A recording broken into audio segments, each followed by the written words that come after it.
At so ayun guys, itong si Stacy bukas ay mga anak. So ayan, bukas ay 30 days. So ang rabbit ay 30 days bago siya manganak. Halimbawa kay nasta na, tapos ay bibilang ka lang ng 30 days manganak. Pero minsan nagiging 31. Yun. So yan, yung mga indikasyon na siya malapit na manganak. Kasi nagne-nest na, nilalagay niya dito. Ayun, ayun. Yun, nilagay niya. So yan, mapapansin niyo sa mga rabbit na mga buntis. 2,000 years later. At so yun nga mga karabs, sabi ko yung mga anak. So ngayon ay 31 na. Nung nag-video ako, yung pinutol ko ay hindi pa nanganak, kaya ako yung ngayon nag-video. So titingnan natin kung mayroong anak. Ayun, meron na. Ayun. So yun, goods na goods.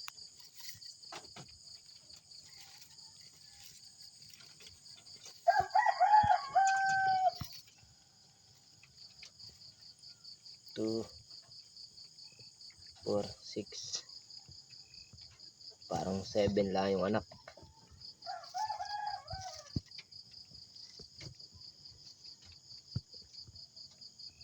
Pero una anak nito 10. 2, 4, 6, 7. 7 ngayon. Una anak nito 10. Pero iba ngayon yung tatay nito. Kaya siguro ganito lang ang anak niya. Kasi yung ginamit yung ama, si Lulu. Si Lulu ito. Yan. Yan. Well, ito hindi nanganak. So baka ito ay bukas. Pero ano na dapat manganak na ito. Kasi wala akong pampahilab na pang-inject. 31 ngayon. Bukas 32. Nahihirapan na yan. So dapat yung karaniwang rabbit, mga karabs ay 31 or 30. 30 talaga or 31.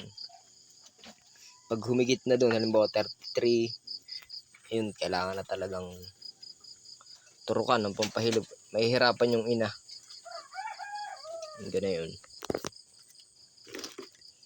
So bibigyan ko ng damo. Hanggang lang guys. Hanggang lang mga karabs.